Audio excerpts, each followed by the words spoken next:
again, Wole Soyinka, I don't understand. This man is about 90 years now. What the hell is going on with Wole Soyinka? Wole Soyinka that we all knew that was on the throat, on the neck, or in the skin of a thorn in the flesh of the military. What is happening here? Now, I don't know. Wole Soyinka actually teared into America and Donald Trump. I don't get it. Okay, let me read briefly here. Nobel laureate Professor Wole Soyinka has expressed deep concern over the current political climate in the United States under the leadership of former President Donald Trump.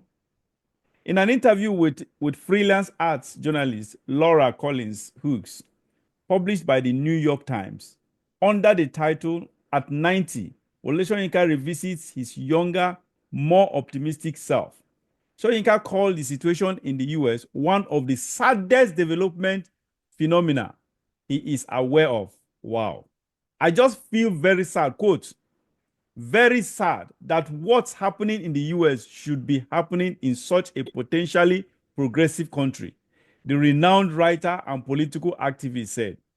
Soyinka, who lived in the US during a period of self-imposed exile, now referred to the country as MAGA land, reflecting his disappointment in the nation's direction.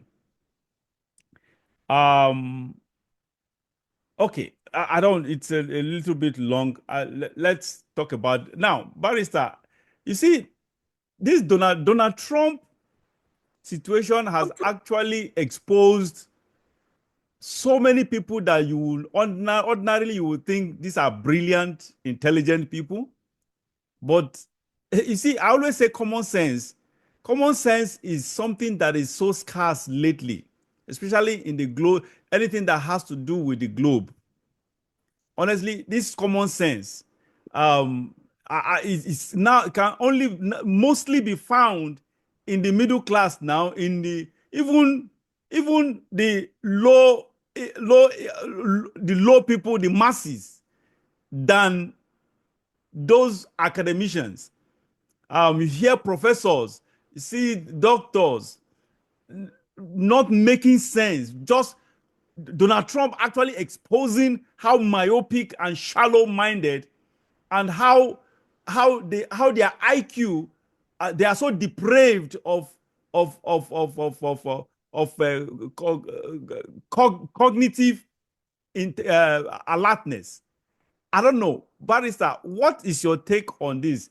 For someone like Wole Soyinka, an exposed, civilized person, the same thing with our former minister for external affairs, foreign affairs, Professor what is it, Bolaji, right? Yeah, I think Bolaji Akinyemi or whatever is his name. All these old men, I always say, I always dictionary defines brilliance as intelligence, intelligence as brilliance. The dictionary gives you that. But honestly, me, I have distinction between both of them. Honestly, one thing is to be brilliant, and another thing entirely is to be intelligent. Someone brilliant can be intelligent, and someone intelligent can be brilliant, and someone intelligent we may not necessarily be brilliant, and the same and vice versa. So, because I don't believe brilliant people are people probably who are academically sound, but intelligence, you can be dull academically, you can be a failure academically, but very intelligent. I don't know if you share the same opinion with me. I've seen people who failed exams, but very smart. If you hear them speak, the kind of wisdom that comes out of them, the kind of smartness that comes out of them, you will wonder where this person came from. How come this guy had failed his or her exams? A sort of Barrister. What is your take on this? Look at it a bit differently. There's no doubt that people like Wole Soyinka are intellectual colossus. But their problem is they are opinionated. They hold on to enmity. They have their failings as human beings. If they tag you for whatever reasons as an enemy, then you become an enemy forever. I've watched Wole Soyinka. I've read his books. They are brilliant. Everything there is Yes. brilliant. His writings, but his personal character is something else. I'll give you an example. Wole Soyinka has a beef with Obasanjo, going back. And since that time, there's nothing in this world that Obasanjo will do that will meet the approval of Wole Soyinka.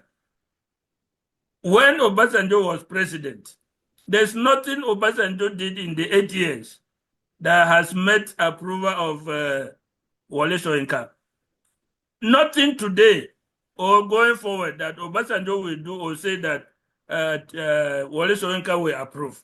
So it is a character failing rather than lack of intellectualism. It's a character. I look at it as a character issue rather than lack of intelligence.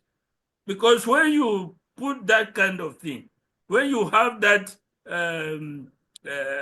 problem, then it becomes an issue. You know why? From the moment, let me sorry. learn. From the moment, for instance, that Soyinka had issues with Donald Trump back in the first election, when he even threatened to tear his green card if Donald Yes. Trump wins. Yes, I remember that. It's the same way. There's nothing in this world that Donald Trump will do that will meet the approval of somebody like Soyinka. So I look at it as a character flaw. They have flaws in their character. And as human beings, perhaps you can give it to them. But when I'm assessing somebody like him, I try to put character inside and then discount some of the things they say based on the failure of their character, not the failure Now, of their you see, intelligence. let me expatiate on the reason why I said these people lack intelligence. They may be brilliant, but honestly, I still maintain my word. Honestly, because sometimes intelligence has to do with some common sense. Sometimes, um, this common sense we are talking about is in some situations cannot be it cannot be considered to be common. Because now let's take, for instance, good versus bad. Common sense will tell you, of course, it's good and bad. It's the same thing as day and night. It's as clear as day and night. Both sides are distinguished from the other side. So that is the point here. Now, for the common sense is what actually defines these two, that actually draws a line between evil and good. But when that common sense diminishes or is not there, what you just mentioned comes to play, which is being beclouded by sentiment, being beclouded by pettiness. Especially in the case of Wole Soyinka, just like you noted, the moment he has that enmity with you, no matter what you do, that is just that common sense that makes them blind and deaf to anything credible or anything good. Now, this man has called Donald Trump all manner of names. Professor Bolaji has called Donald Trump all manner of names. We have professors and doctors in the US that are calling Donald Trump all manner of names. They've called him Hitler, they've called him devil, they've called him monster, they've called him misogynist, they've called him dictator, they called all of the, and the worst part is that the interesting part is that this man, all these names they have called this man, the man is direct opposite of all the names they have labeled him. Now tell me, it is common sense. Common sense. This is a man that A politician, I don't know. You are a historian by nature. You read a lot and you study histories and so whatever. So I've known you with such gifts. I don't know if you have if you anything any leader in any world leader, political leader comes to mind when it comes to actually actualizing or fulfilling or implementing or carrying out their political campaign promises to the fullest. I don't know if you have anyone that comes to your mind, any leader, either in the US, past presidents of the US, or president of any other country, who actually campaigned on promises and fulfilled all the campaign. When he or she won, fulfilled all the campaign promises.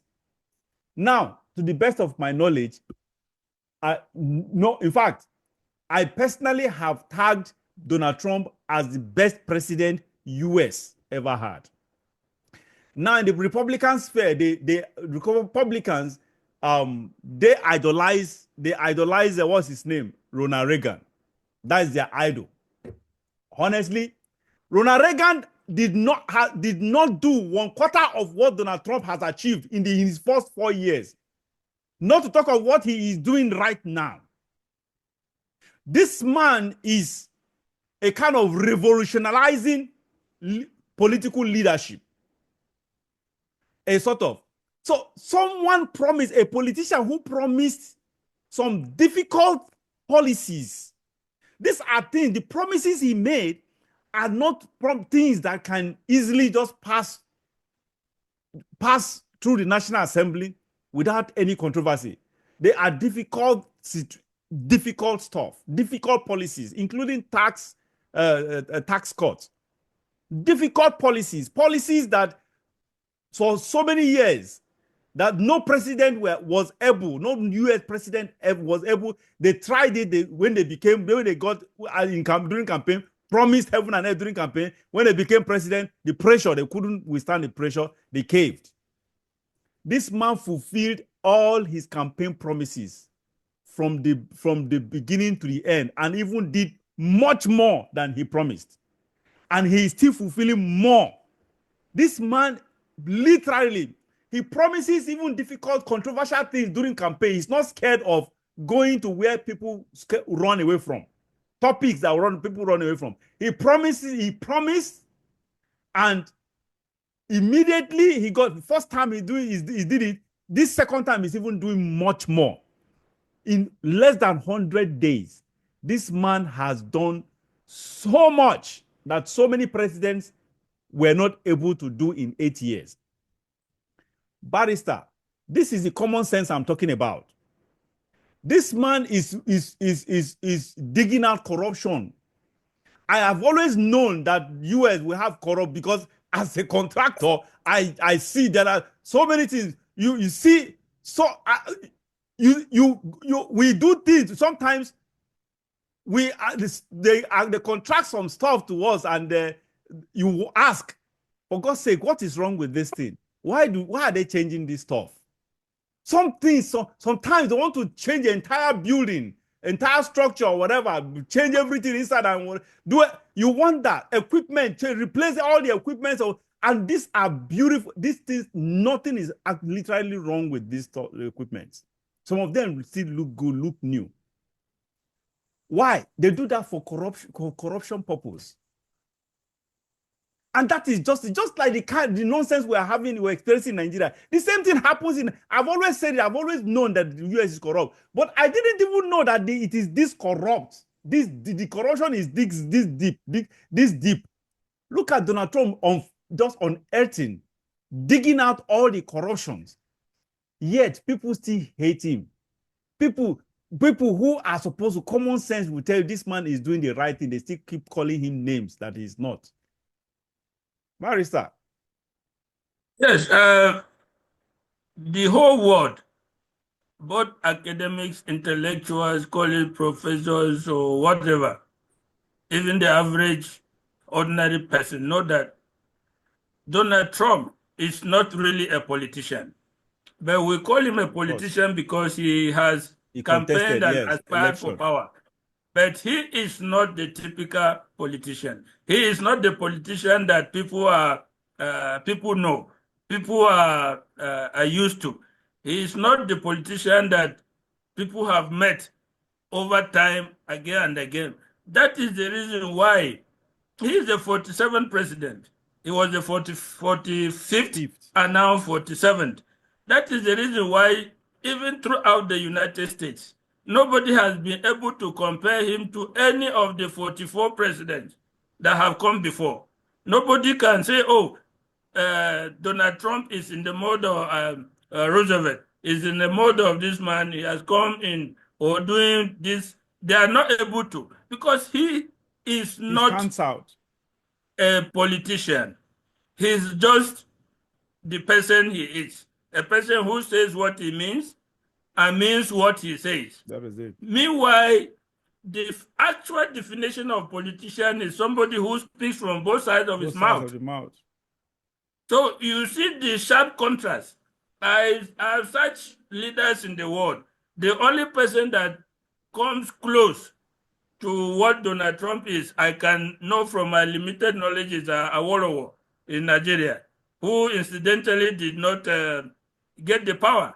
But we saw the way he went about doing campaigning, and I can compare him to Trump, because for him, whatever he believed in was what he was going to say, whether the audience was against it Or not. or not. Correct. Yes. You will say it. And that's why I gave an example before. Awolowo went to the East and said if he becomes president, he will ban the importation of stockfish, ban the importation of second-hand clothes, which were the main economy of Yes, that place. And for the people Easterners. started stoning him. They started stoning him. He was saying it from a conviction that this importation was damaging the economy. Yeah. Although a typical politician would have known that, no, this audience, this is not where to say this type of thing. This, you only turn off the audience. But not being that kind, he said it. That is the kind of person Donald Trump is. And I have said throughout the world that is the only example I can compare to. The American press establishment are not able to point out anybody in the history of America in the presidency who Donald Trump comes to, because they are very unalike. So he remains in one sentence, the person who says what he means and means what he says. And that is why the world takes notice. I'll give you another example. When Donald Trump said Iran must come to the table and negotiate a new nuclear deal, he wrote the Ayatollah, and the Ayatollah came out and said they are not going to negotiate with America. Now, for a long time, even Donald Trump's first term, when he pulled out of the first deal, the Iranian regime has refused to negotiate.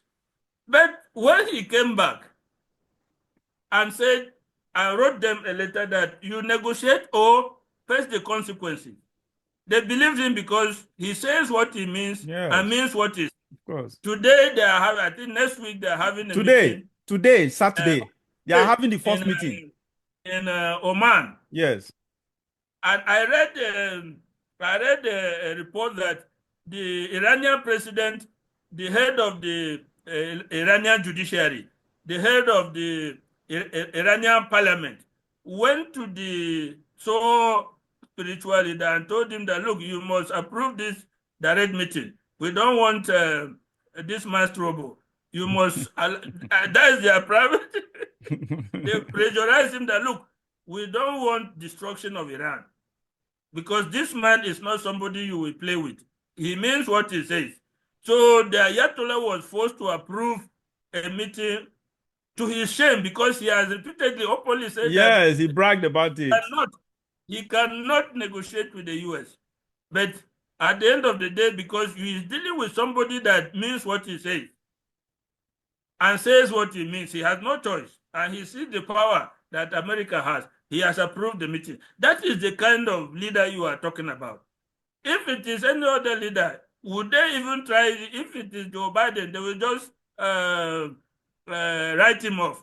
Look at even the Israel Prime Minister, Netanyahu. He had to bow to Trump. When Trump Yes. said, let this peace agreement be, Netanyahu knew that he meant what he said. He was playing Joe Biden anyhow, but he could not play Trump. Donald Trump. When Trump said, I want this deal to be done, he had no choice but to go along. So that is the kind of man that America Now has got. let's come back to the main issue. Now let me ask you, in your own, because you are well read when it comes to history, especially current affairs. Where do you place Donald Trump in the history of America? Like, in my own opinion, I judge rightfully so. Honestly, I judge him as the best president US ever had. And my own, I get the criteria are there.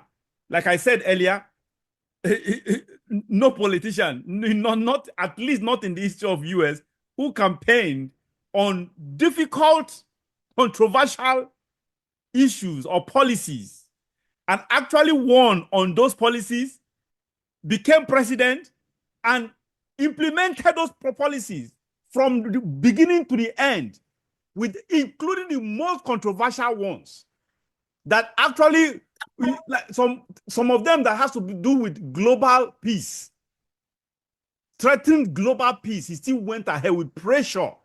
People, presidents calling, heads of state calling him to make sure he didn't, like this issue of Israel moving the embassy to Jerusalem, or recognizing Jerusalem as the capital of Israel, acknowledging, recognizing Golan Heights as part of Israel. These are controversial issues that could have, if not someone like Donald Trump, could have thrown the entire Middle East into flame.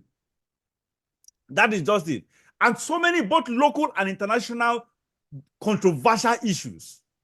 This man bulldozed his way to implementing all this stuff. The man has integrity of words, very strong integrity of words, honestly. So that is my own classification, that I see him as, because people like Ronald Reagan, like the GOP, they idolize him because of he's an orator, he's a charismatic person. And I don't see that much things that the Ronald Reagan did that makes, sometimes I ask, why are Republicans even idolizing this Ronald Reagan? Yes, he did some conservative things. There's no doubt about that. But in comparison to Trump, not even close. I don't know if you have the same opinion with me, Barrister. Well, we always say that history can only be written after somebody's tenure or after the person's death. But at least he has ruled for four years. In the case of Donald Trump, even while he's there, I will agree with you and rate him as, so far, one of the greatest presidents of America. Some of whom I call like Abraham Lincoln, Roosevelt with his New Deal, and others. He is up there with them, with two presidents in particular that I've mentioned, Abraham Lincoln and Roosevelt.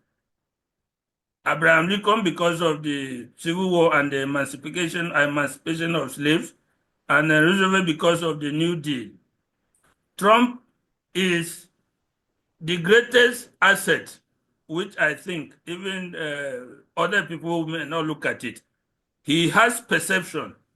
He is able to see the decline of America when those in America are not able to see it. And he has applied brakes to it. Around the world, a lot of people see it, but the American intellectual has not seen it. That's my point. That is, sorry to cut you short. That's my point. Have not seen the decline. He has the foresight to see the decline of America. In contrast to majority of the so-called intellectuals in the American society. That is the basis on which I put him, and he's applying brakes and trying to reverse it. And that's why I put him up there with the greatest American presidents. Yeah, honestly, that is just my point. He sees, and the man has a very almost perfect instinct. Perfect instinct. Because that is one of the greatest quality of a leader, a true leader. Because a true leader must have very good instincts. Instinct is important in making decisions. Especially when it comes to controversial decisions where complicated issues. You need instinct, and Donald Trump has that. It is instinct that will guide you into standing on a decision, even when everything around you seems to be falling apart, but you still stand on that decision because your instinct tells you this is the right thing. And at the end of the day, it will come out. And that's exactly what this man says things, initiate things, introduce things that are crazy. The moment he says it, the entire globe will go, this can never happen. Oh, this man is crazy. This man is a lunatic. How can he say such? How could he have even insinuated such thing? This thing can never happen. Even in the widest dream, it can never happen. But at the end of the day, that crazy thing that everybody cried foul of, eventually, this man will eventually make it a reality and bring it to pass. So that, honestly, I don't consider him to be one of the greats. I consider him to be the greatest of all. Roosevelt, you mentioned, these are people that were known for that. Not only Roosevelt, even this Ronald Reagan, they were known for singular stuff that was, although singular, but just like this, like Abraham Lincoln, what he did actually that has to do with slave, very significant. There's no doubt about that. Huge. But these are people, these presidents you mentioned were known for probably one great achievement, but not multiple. Under Donald Trump, this man has achieved and is still achieving multiple great things. Multiple, countless number of great things. And that is why I categorize him as the best of all you mentioned. Honestly, I still stand that Roosevelt, based on his record, Roosevelt and Abraham Lincoln still will not match. Honestly, if I would the GOP said they are not even counting all these people, they are what GOP, because they idolize Ronald Reagan. That's what they always compare. Ronald Reagan is made a great president because he is credited for winning the Cold War. Yeah, that is the greatest USSR. Yes, Russia. Yeah, exactly. Led to the collapse of the USSR. That is his greatest achievement. That's it. That rates him as a great president. Honestly, like I said, people are not focusing on foresight and instincts. For example, during the elections, a lot of what Donald Trump was looking at, a lot of people did not see it. Yeah. He saw issues that will resonate with the average Americans, which even within the Republican Party, they did not believe it will actually win him the election. Not to talk of the Democrats. The Democrats dismiss the border, they dismiss issues of immigration, but he had the foresight to see that these issues will resonate with the average American voter. And he was proved right. All these issues with trade wars with China and other things, these are things that resonate, because you cannot be charging me 20-something% on my imports, and then I'm charging you 10%. That brings trade disparity and trade surplus in your favor and against me. So a lot of people don't focus on those things. He sees far, far ahead of his competition. That is the greatness which I ascribe to him. Now, back to where we started from, because we're actually not talking about the US. The reality is we're talking about Wole Soyinka. He has a very poor judgment. Now, that is the common sense I'm talking about. I'm just talking about this one. And the same thing, Donald Trump, his major followers, that is overwhelming majority of Donald Trump, the MAGA movement, are middle class, are the blue collar workers. Those are the major. You see all those professors, the really academicians, they support Democrat Party. They are liberals. That is the common sense I'm talking about.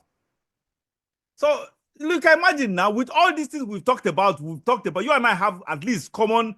We are, both of us agree. At least you agree that he's one of the greatest.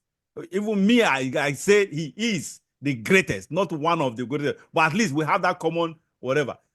That we just enumerated very few of the things that Donald Trump has done and what he's identified with.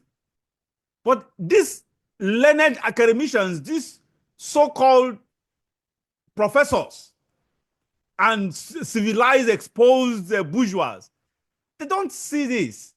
I don't understand. That's my point. And Wole Soyinka, just like you said, he has a very poor judgment. Look at someone like Tinubu now. He's supporting Tinubu.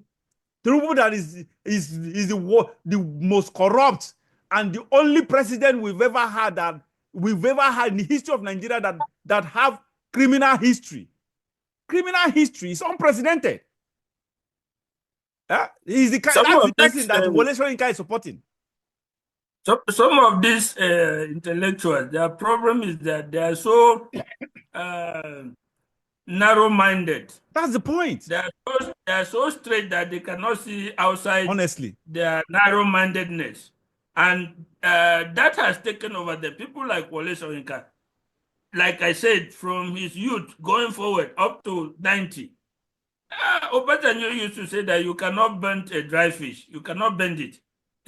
They are like that. They are focused in one direction. They cannot see any other. Their eyes cannot see even 45 degrees apart. It's just straight. That is what makes them to comment. And that's the way that they view every situation. If it does not align with that straight line they have, then it's not good. So honestly, once anything is outside that straight focus, then it's bad for them, and they cannot. They cannot. That is why I said this is the common sense that is lacking in this so-called technocrats, academicians, and the intellectuals or whatever. Honestly, that common sense is lacking in them, and that is it. With that, we end this topic. The last topic, Barrister, let's talk briefly.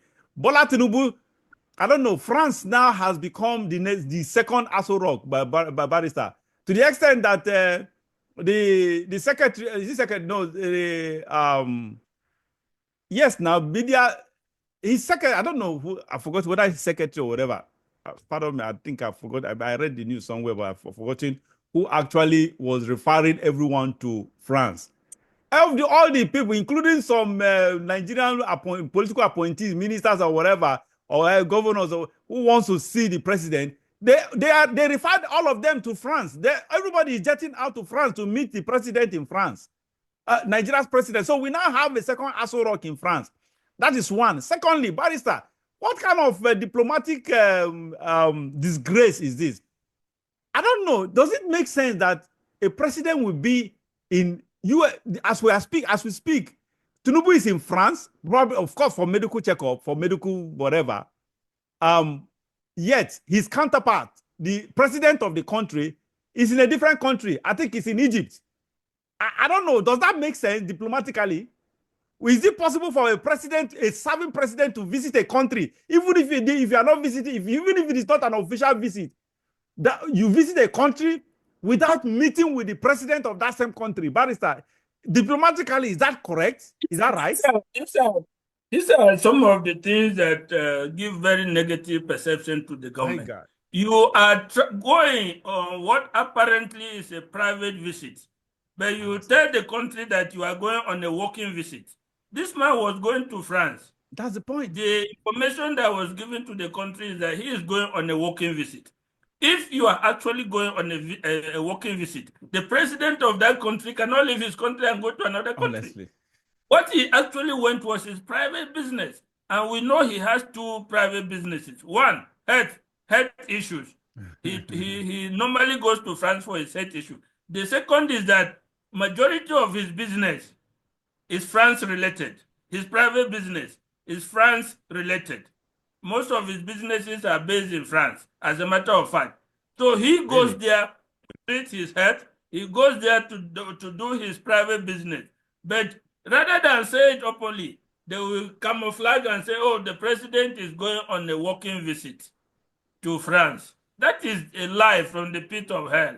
You cannot go on a working visit to France and the president of France will leave France and go to another country. What My working point visit? is, beyond that, let's even assume let's forget about that. Okay, it's not a working visit.